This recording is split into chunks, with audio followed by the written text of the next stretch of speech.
말씀을 드리고자 합니다. 이 겟세마네 동산은 감람산에 있습니다.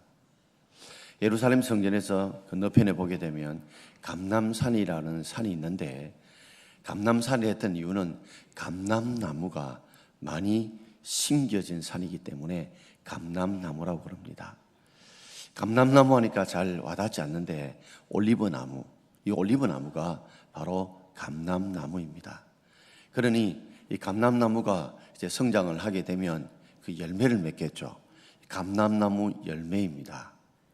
그러면 이 감람나무 열매를 통해서 바로 감람나무 기름인 감람유, 올리브 기름을 짜기 위해서는 그 열매를 넣어서 짜는 곳이 있어야 되겠죠.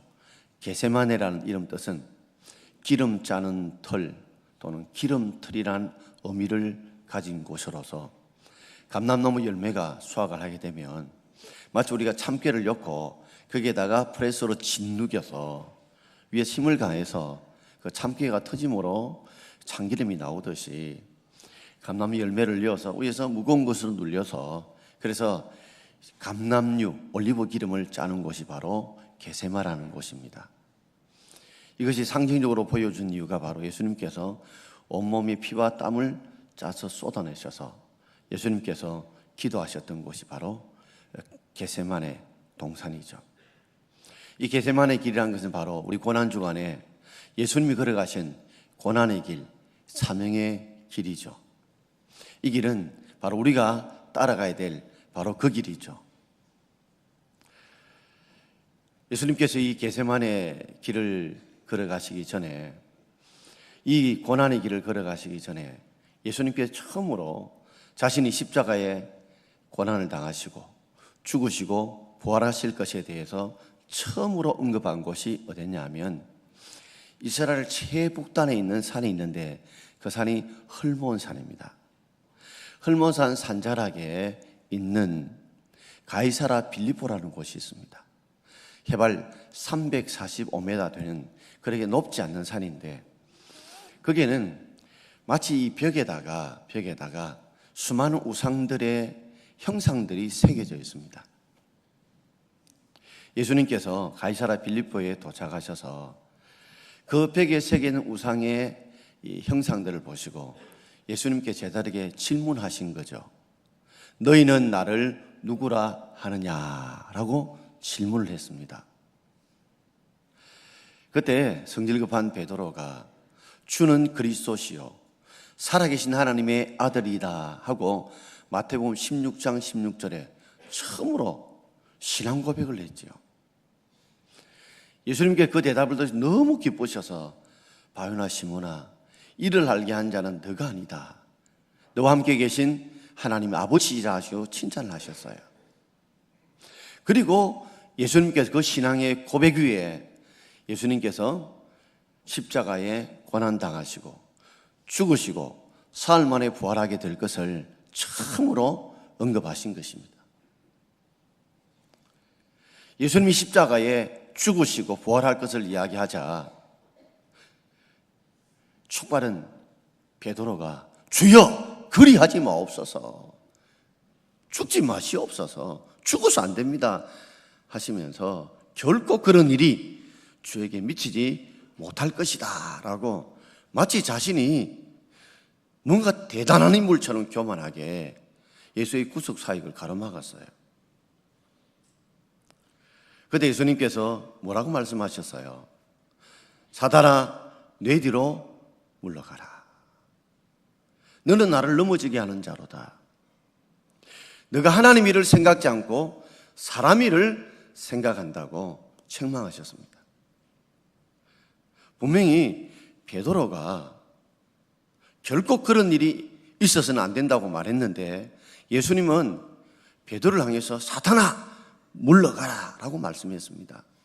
바로 베드로 속에 들어왔던, 베드로 속에서 시험했던 이 마귀가 베드로 입을 통해서 예수님 결코 그런 일이 있지 말아야 된다는 그 실체를, 마귀의 실체를 분명히 이야기를 해 주시면서 내가 마귀의 시험당했던 이유는, 바로 신앙 고백하는데 바로 시험당했던 이유는 하나님의 일을 생각지 않고 사람의 일, 자기 일만 생각하기 때문이라고 책망을 해주시면서 항상 우리가 하나님 일을 생각하는 그런 사람이 될 것을 말씀해 주셨습니다. 그러고 난 뒤 예수님께서 겟세마네 길, 제자도의 길을 이야기하시면서 마태복음 16장 24절에 이렇게 말씀을 하셨죠. 같이 읽어봅시다. 이 예수께서 제자들에게 이르시되 누구든지 나를 따라오려거든 자기를 부인하고 자기 십자가를 지고 나를 쫓을 것이니라. 아멘. 바로 예수님께서 걸어가셔야 될 이 고난의 일, 겟세마네 길은 바로 자기를 부인하는 길이고 자기 십자가를 지고 가는 길이라는 것을 그들에게 가르쳐 주신 것입니다.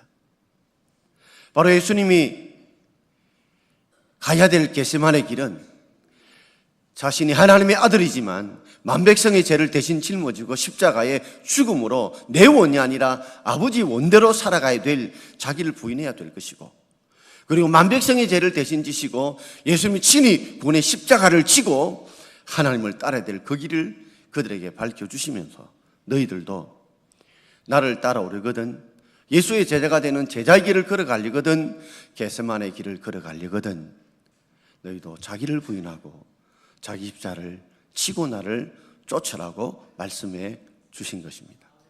바로 이 제자도의 길, 자기를 부인하고 자기 십자가를 지는 이 겟세마네 길을 우리 어떻게 걸어갈 수 있는지, 그래서 오늘 예수님과 제자들의 그들의 삶을 통해서 우리가 세 가지로 살펴보려고 합니다. 첫 번째로 겟세마네의 길의 방향입니다. 겟세마네 길의 방향이 어딜까요? 원래 예수님께서는 누가복음 22장 42절에서 이렇게 말씀해 주셨지요. 같이 읽읍시다. 이르시되 아버지여 만일 아버지의 뜻이거든 이 잔을 내게서 옮기시옵소서. 그러나 내 원대로 마옵시고 아버지의 원대로 되기를 원하나이다. 아멘. 예수님께서 이 죽음의 잔, 이 십자가의 잔을 마시는 것이 두려웠습니다.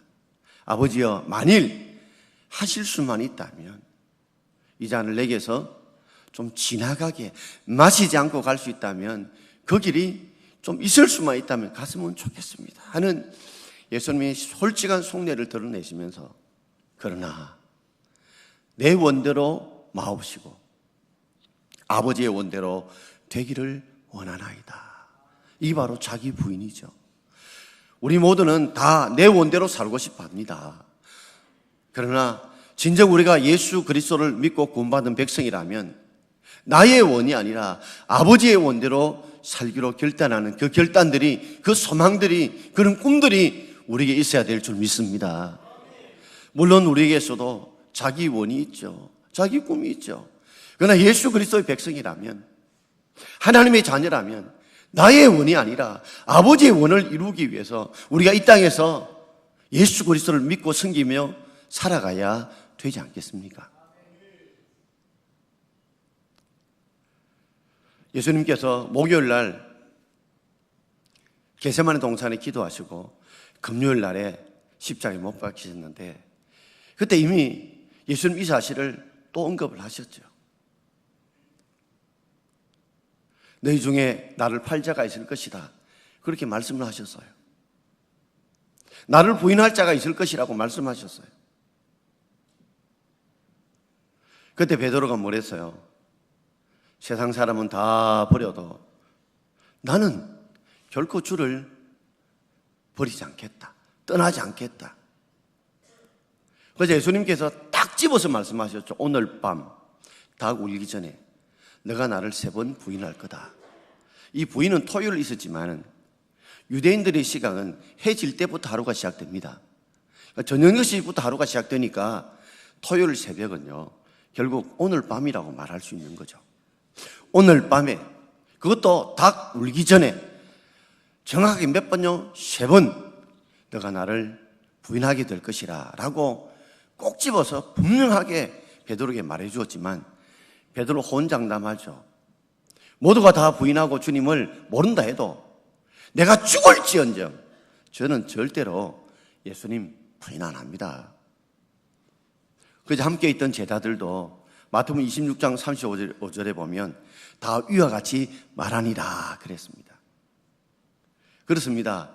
우리가 겟세마네 길, 자기를 부인하고 자기 십자가를 지는 삶을 살길 원하지만 그런 꿈을 가졌다고 해서, 그런 생각 가졌다고 해서, 그런 결단을 내린다고 해서 그렇게 살 수 있는 것이 아니라는 것을 우리는 제자들의 실패를 통해서 분명히 알게 됩니다. 결국 그들은, 예수님의 제자들은 자기의 원대로 예수를 모른다고 베드로부터 부인하고 말았습니다. 다 예수를 배신하고 떠나고 말았습니다. 이걸 보면서 우리가 꿈꾼다고, 우리가 생각한다고, 결단한다고 겟세마네 길을, 그 방향을 갈 수 없다는 거죠. 꿈을 가진 자는 꿈의 대가를 지불해야 꿈을 이룰 수 있습니다. 꿈을 꾸는 것으로 끝나는 것이 아니라 꿈을 이루기 위해서는 꿈의 대가를, 꿈의 고통을 우리가 지불해야 한다는 것을 배울 수가 있습니다. 두 번째는 겟세마네 길의 고통이죠. 그 겟세마네 길의 고통이 얼마나 힘들고 어려운지 예수님께서는 마가복음 14장 32절부터 34절까지 이렇게 말씀해 주셨습니다. 같이 읽읍시다. 그들이 겟세마네라는 곳에 이르되 예수께서 제자들에게 이르시되 내가 기도할 동안에 너희는 여기 앉아 있으라 하시고 베드로와 야고보와 요한을 데리고 가서 가실새 심히 놀라시며 슬퍼하사 말씀하시되 내 마음이 심히 고민하여 죽게 되었으니 그랬습니다. 누가복음에는 그 내용이 기록되지 않는데 마가복음 동일한 본문에는 아주 자세히 기록되어 있죠. 먼저 예수님께서 11명의 제자를 데리고, 이미 가룟 유다는 예수를 팔 생각으로 이 기도 동산에 같이 올라가지 않았을 것입니다. 11명이 함께 올라갔는데 그 중에 8명은 여기 앉아 있으라 하시고, 그 중에 3명의 제자 베드로와 세베대의 두 아들인 야고보와 요한을 데리고 좀 더 높은 곳으로 올라가셨습니다.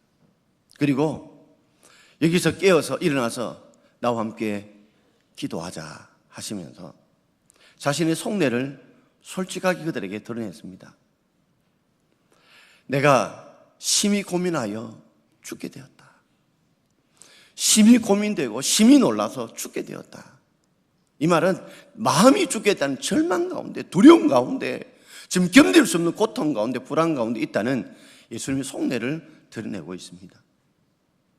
자기를 부인하고 자기 십자가를 진다는 것이 이렇게 두렵고 떨리고 힘들고 어렵다는 것을 예수님 밝히신 것이죠. 그리고 예수님 스스로 자신의 힘으로, 자신의 능력으로는 자기를 부인하고 자기 십자가를 진다는 것이 불가능함을 아시고 예수님께서 기도하러 겟세마네 동산에 올라오신 것입니다.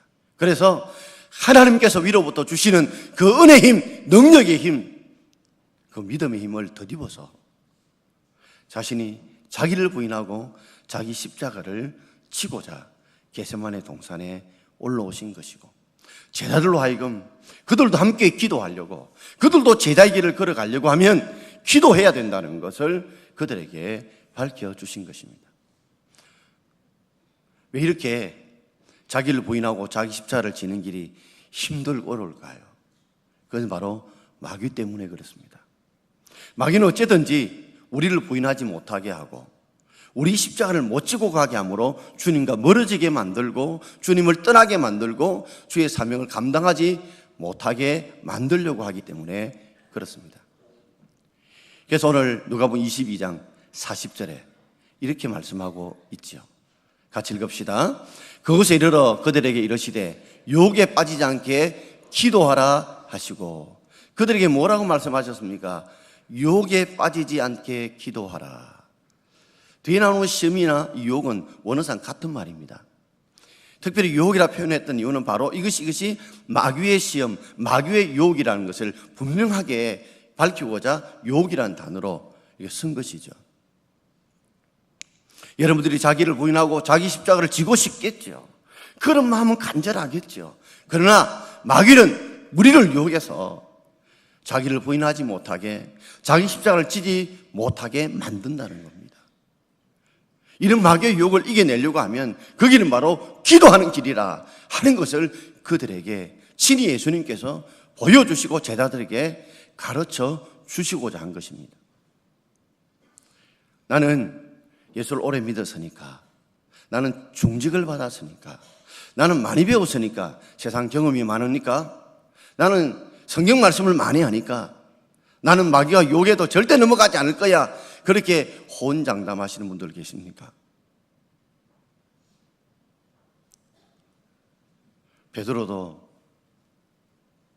주는 그리스도 살아계신 하나님이라고 신앙 고백했던 베드로도, 세상 사람은 다 버려도 떠나지 않겠다, 죽더라도 떠나지 않겠다는 이 베드로도 결국에는 마귀의 유혹에 빠져서 예수를 모른다고 3번 부인하고 말았습니다. 그런데 우리가 하나님의 힘을 더딥지 않고 내 힘과 내 지식으로 내 경험으로 내가 자기를 부인하고 자기 십자가를 지고 갈 수 있다고 생각하십니까? 갈 수 없다는 것을 예수님이 겟세마네 동산에 기도하시는 모습을 보면서 우리에게 가르쳐주고 있는 것입니다. 시험에 들지 않게 기도하라. 이 말은 기도해야 마귀의 유혹에 빠지지 않는다. 기도해야 마귀의 유혹에 빠지지 않는다. 기도하지 않으면 너희들도 마귀의 유혹에 빠져서 너 자신을 부인하지 못하고 하나님의 뜻대로 살지 못한다. 네 욕심대로, 네 세상 생각대로, 네 고집대로 산다는 것을 우리에게 분명하게 가르쳐주고 있는 거예요. 그런데도 불구하고 그들은 이 말씀을 실감나게 듣지 못했어요. 이 말씀을 실감나게 받아들이지 못했습니다. 그래서 예수님께 다시 기도하시며 그들을 찾아가셔서 45절과 46절에 이렇게 말씀하셨죠. 같이 읽읍시다. 기도 후에 일어나 제자들에게 가서 슬픔을 인하여 잡는 것을 보시고 이르시되 어찌하여 자느냐, 시험에 들지 않게 일어나 기도하라 하시니라. 예수님 기도하시고 난 이후에 제자들에게 또 갔습니다. 갔더니 돌돌지만 거리에 있는데 슬픔이 인하여 잠이 들었어요. 어떤 슬픔일까요? 예수님의 제자들은 예수님이 정치적인 메시아인 줄 알았습니다. 그래서 예수님께서 로마 세력을 띄웠고 이스라엘의 왕이 될 줄 알았어요. 그러면 그게 높은 자리를 차지할까 하는 그런 희망을 품고 예수님을 쫓았습니다. 그런데 예수님께서는 정치적인 메시아가 아니라 신앙의 메시아로 오셔서 온 백성의 죄를 구원하기 위해서는 그런 구원의 메시아로 오신 거예요. 그래서 자신이 십자가에 고난당하시고 죽으신다고 하니까 부활은 생각도 할 수 없는 거예요. 죽으신다고 하니까 그렇다면 내 인생이 뭐가 되느냐? 모든 걸 버려두고 예수를 쫓았는데 내 인생은 뭐가 되느냐? 그런 슬픔에 젖어서 그들은 잠이 든 겁니다. 그런데 예수님 한 번 더 말하고 있죠. 어찌하여 자느냐? 어찌하여 자느냐? 어찌하여 영적인 잠에 자느냐? 육신의 잠에 깊이 잠들어 있느냐? 시험에 들지 않게 일어나 기도하라. 어떤 성경에 깨어 기도하라. 여러분, 우리가 잠이 들면 일어나야 돼요. 그 자리에 깨어서 기도해야 됩니다. 기도 안 하면 우리 마귀의 시험에 들 수밖에 없는 줄 믿습니다. 결국 어떻게 됐습니까? 베드로도 예수를 모른다 3번 부인하고 결국 제자들도 다 예수를 모른다고 도망가고 배신하고 말았어요.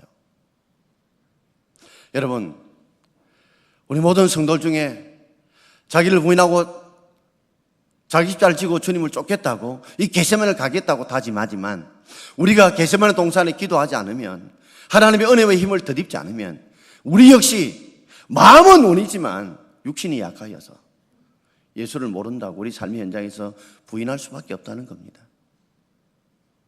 눈을 한번 크게 한번 떠보세요. 눈을 크게 한번 떠보세요. 우리가 기도에 잠을 자면, 기도를 쉬게 되면 바로 우리는 마귀의 시험에 자신도 빠진 줄 모르면서 빠지고 산다니까요.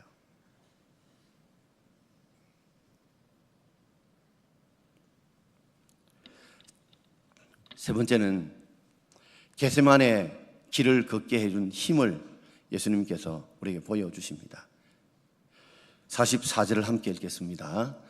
예수께서 힘쓰고에서 더욱 간절히 기도하시니 땀이 땅에 떨어지는 핏방울같이 되더라. 아멘. 예수님이 기도하셨는데 어떻게 해요? 힘쓰고 애써 더욱 간절히 기도하셨어요. 그래서 여러분, 우리가 열심히 막 일을 하다 보면 뭐가 납니까? 땀이 나는데 예수님이 얼마나 영적인 싸움에서 마귀의 유혹에 빠지지 않으려고 자기를 부인하고 내 뜻이 아니라 하나님의 뜻대로 원대로 살고자 그리고 자기의 그 죽음의 십자가, 구원의 십자가를 지려고 몸부림쳤으면 그게서 뭐요? 땀에서 피가 섞여 나왔어요. 땀방울이 핏방울로 변한 것입니다. 마치 이 게세마네가 뭡니까? 감람나무 열매가 들어가면 위에서 무거운 것을 눌리면 거기서 터져서 감람나무 기름이 나오듯이 예수님은 정말 게세마네라는 곳에서 자신이 친히 기름을 짜는 틀처럼 거기에서 자신의 영혼을 짜내고 있는 것입니다. 저는 이 본문을 보면서 이런 생각이 들더라고요. 주님, 핏방울은 못 흘린다 할지라도 땀방울을 흘리게 해주십시오. 내가 기도할 때 정말 힘쓰고 애써 더욱 간절히 좀 기도할 수 있도록, 내가 말씀을 들을 때도 힘쓰고 애써 더욱 간절히 말씀을 들을 수 있도록, 찬양을 부를 때도 힘쓰고 애써 더욱 간절히 정말 땀방울을 흘릴 정도로 그렇게 찬양할 수 있는 마음을 주옵소서.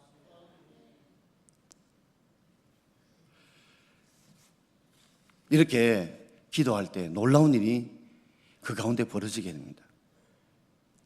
마귀가 예수님이 죄를 시험한 것도 몰랐지만 예수님도 느끼지 못한 사이에 뭔가 힘을 주시는 것을 깨닫게 됩니다. 바로 앞절인 43절 우리 같이 읽겠습니다. 43절입니다. 천사가 하늘로부터 예수께 나타나 힘을 더하더라. 할렐루야. 힘 속에서도 간절히 기도했더니 누가요? 하나님께 천사를 보내셔서 예수께 나타나서 뭐요? 힘을 다하더라. 어떤 힘요? 자기를 부인할 수 있는 힘을 주시고 자기 십자가를 질 수 있는 힘을 주시더라는 거죠. 여러분 다 우리가 하나님의 뜻대로 살기를 원하시죠? 다 살기를 원합니다. 그리고 내 몫에 태인 이 십자가 여러분 지고 가시기를 원하시죠? 다 그런 마음이 간절합니다. 그러나 마음은 원인데 육신이 약하여 우리 힘으로 지지 못한다는 것을 지금 보여주시는 거예요. 예수님께서도 자신의 힘으로는 이 자기를 부인하고 자기 십자가를 질 수 없다는 걸 보여주시고 제자의 실패를 통해서도 우리는 아무리 신앙 고백을 하고 아무리 죽을지언정 절대 떠나고 버리지 않겠다 해도 그것 하나님이 힘주지 않으면 우리가 못 진다는 것을 실패를 통해 우리가 보고 있지 않습니까? 예수님께서 이렇게 힘을 얻었다는 그 장면을 보여주는 것이 마태복음 26장 46절이에요. 자, 우리 같이 한번 읽어볼까요? 일어나라 함께 가자. 보라 나를 파는 자가 가까이 왔느니라. 예수님께서 겟세마네 오를 때는요 심히 슬퍼 놀라는 그런 두려움에 떨었습니다.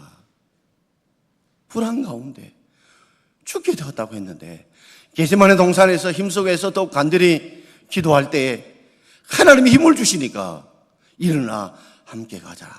한번 그림을 그려보십시오. 얼마나 평안하게 걸어가십니까? 예수님 잡혀가신 것이 아니고 스스로 잡히러 가신 거예요. 나를 파는 자, 저 유다가 가까이 왔는데 예수님 친히 그들에게 먼저 마중하러 나가신 겁니다. 이건 두려워한 게 아니에요. 자기를 부인하고 자기 십자가를 질 수 있는 힘을 하나님 주시니까 이 나라 함께 가자 하면서 평안하게 스스로 십자가를 지시고 죽으러 가신 것입니다. 사랑하는 성도 여러분, 우리는 이번 한 주간 동안에 특별 새벽 기도를 합니다.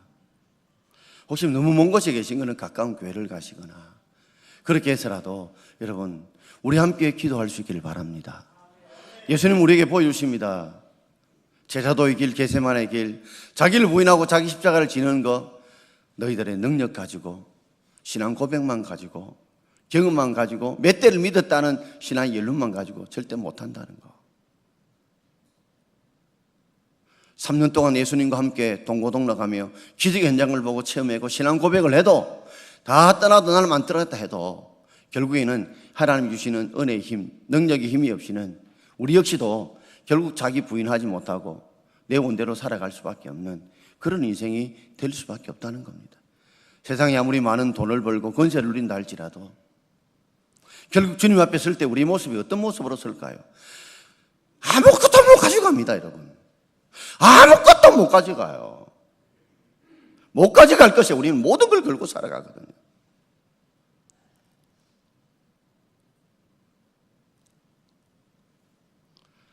주님 앞에 겟세마네 동산의 기도, 하나님이 힘을 주셔야 우리가 자기를 부인하고 자기 십자가를 지고 주님을 쫓을 줄 알고 우리가 기도하기를 원합니다.